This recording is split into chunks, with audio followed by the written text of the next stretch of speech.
Greetings, everyone. Pete Pardo here from Sea of Tranquility. Welcome to another episode of Ranking the Albums. Today, we're going to take a look at a fairly newish band who have been around since the early 2000s. I think 2004 is basically when they formed. Swedish band. The band is called Enforcer. They are one of these very excellent new wave of traditional heavy metal bands. And if you're not hip to this scene, you probably should be if you're a metal fan. Rich Catino and I have been doing a once-a-month series that started earlier this year, taking a look at a lot of these particular bands, and this is one of the leading lights of the scene. They've got 6 studio albums out. The band, as of today, comprised of Olof Wikstrand on lead vocals, guitars, and he's kind of a jack of all trades. He's played drums and bass in the band as well, too, and the studio stuff, but mainly he's the lead singer and co-guitar player. Jonas Wikstrand, drummer, okay, plays a little keyboards as well, the brother. We've got Jonathan Nordwall, also on guitars and backing vocals, and Garth Condit on bass. And Garth has been in the band since 2022. We've got the 2 Wikstrand brothers, our founding members pretty much, and Jonathan Nordwall joined the band in 2019. So they've had a bunch of lineup changes over the years, but really, really good band. They, as you'll see by my ranking, they've kind of gone through little shifts in their sound over the years.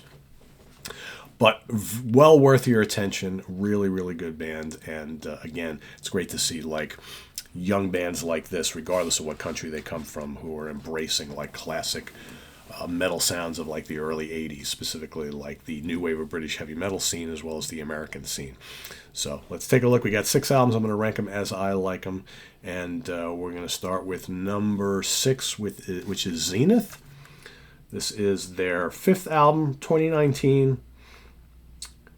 We've got Nuclear Blast Records. They've spent the majority of their career on Nuclear Blast.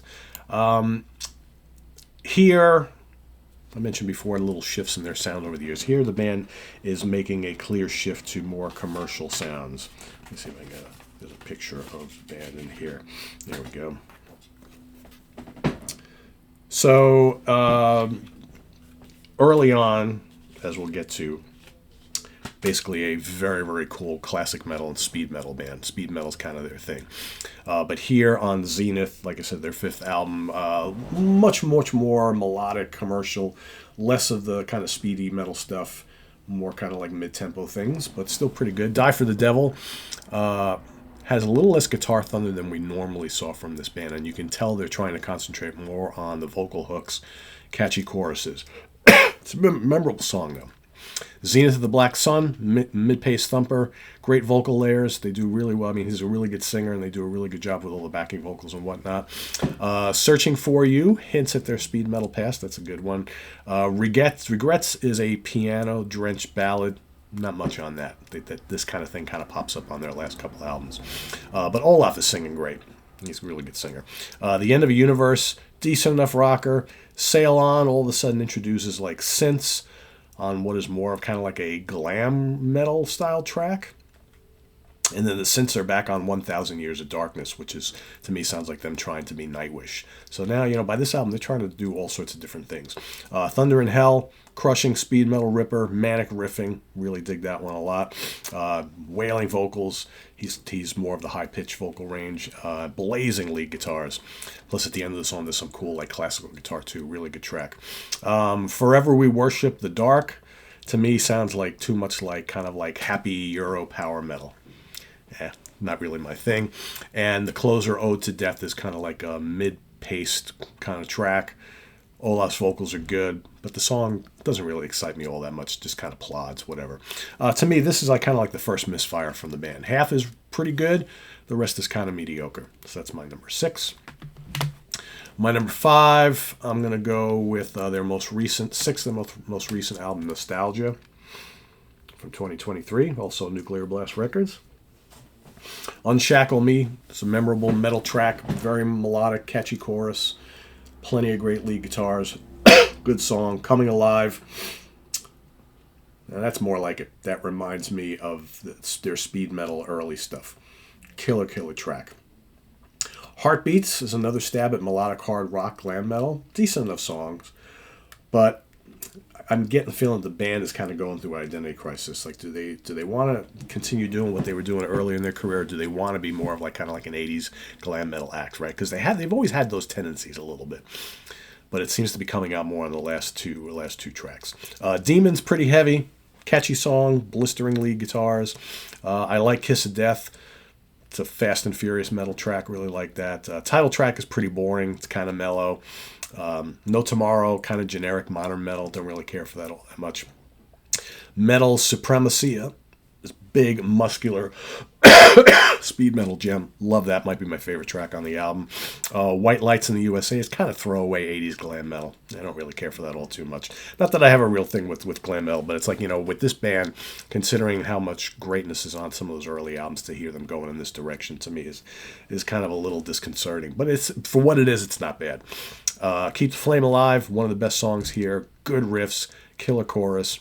When the Thunder Roars, Crossfire, raging speed metal ripper to close out the album. Really, really good song. Kind of like the Zenith album, inconsistent, but I think I like this one a little bit more. The songs that I really dig on here, I like quite a little bit more. So yeah, that's my number 5, and Nostalgia. Number 4. Number 4, we're going to go with their 4th album from 2015, Nuclear Blast Records. It's called From Beyond. Destroyer opens, and it's back to early 80s speed metal all over again. Furious riffing, great vocals, great chorus. You got the anthemic Undying Evil. You get the atmospheric mid-pace title track. The manic One with Fire. Below the Slumber is slower, moodier. Lots of tasty twin lead guitars. A lot of great twin leads on these albums. So if you're big into like early Maiden and Thin Lizzy and stuff like that, you come to the right place. Hungry They Will Come is this album's instrumental. So one of the things that they did on all their earlier albums, which they haven't done on the 2 most recent ones, is they include an instrumental on each one of those albums. And the instrumentals kick ass. This is amazing. Really good one. Lots of great guitar work. Hungry They Will Come. Excellent, excellent song. You got The Banshee, is a kick-ass riff fest. Love that. Olaf, Shriek into the Heavens. Memorable chorus on it.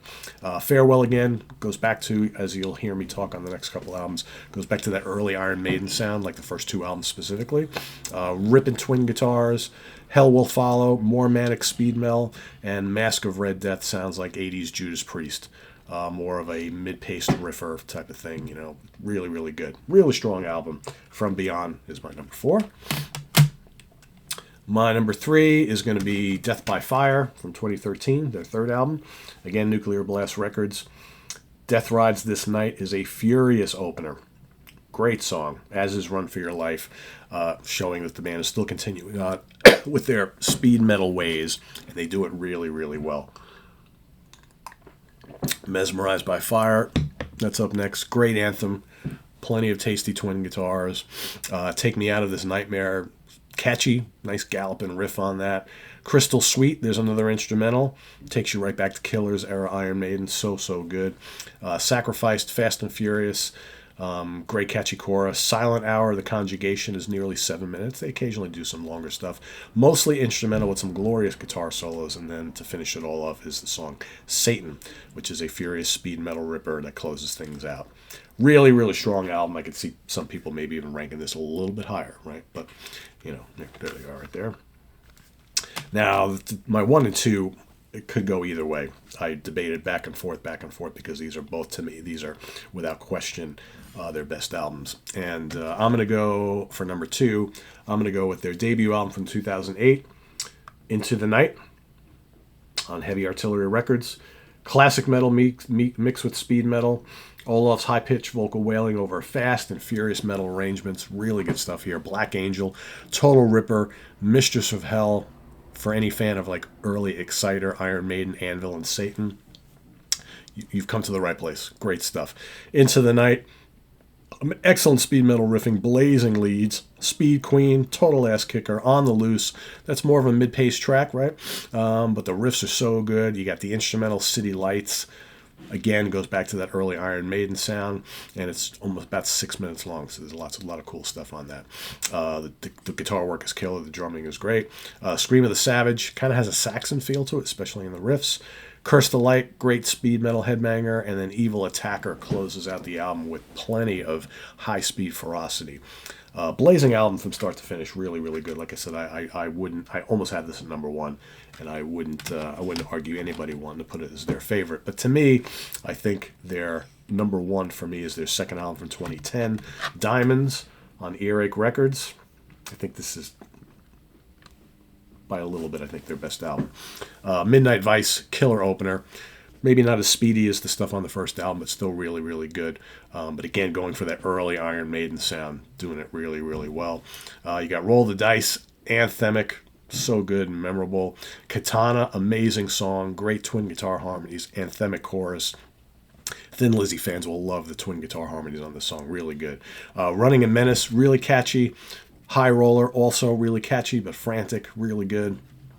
Title track on here is a blazing instrumental. So again, I love how they put instrumentals on all these early albums. Really, really good. You got Live for Night is pure speed metal. Nightmare is probably my least favorite song on here. I'm not big on Olaf's vocal harmonies on this one, but the song itself is pretty good. It's definitely my least favorite on here. But Walk With Me, total rager, and Take Me to Hell closes out the album in absolute furious heavy metal fashion. And just a great, great album. Really good. I think for me, the reason why I picked this one over this one, I think just some of the songs on here are just a little bit more memorable. The highs are a little bit higher, but Into the Night is killer as well. So yeah, Diamonds, number one. Into the Night, number two. Death by Fire, number three. From Beyond, number four. Nostalgia, number five. And Zenith, number six. Excuse the, my flu-stained demeanor here, but I'm doing the best I can to bring you guys the programming, even though I'm feeling pretty crappy. But anyway, thanks for watching this episode of Ranking the Albums. If you are familiar with the band, rank them as you like them down in the comments below. And if not, if you never checked them out, and this is really your first time hearing about them, you got some good albums to go investigate, because this is a really good band, really good catalog. My number 5 and my number 6 are easily the weakest out of the discography, but there's still plenty to love on those as well. So, go investigate and let us know what you think down in the comments below, and we'll see you next time here on Ranking the Albums. I am Pete Pardo. Visit us on the web at www.seaoftranquility.org. We're on Facebook. We're on YouTube all together. All the damn time. Please subscribe if you haven't already and click on that notification bell so you get alerted of all of our content as a post. And please do hit the like button before you leave. Also down below we got the links to our Ko-Fi page for channel donations, our merch page, our Cameo page, and the Sea of Tranquility membership options, all available down below. Until next time, I am Pete Pardo. Thanks for watching. Take care. Bye-bye.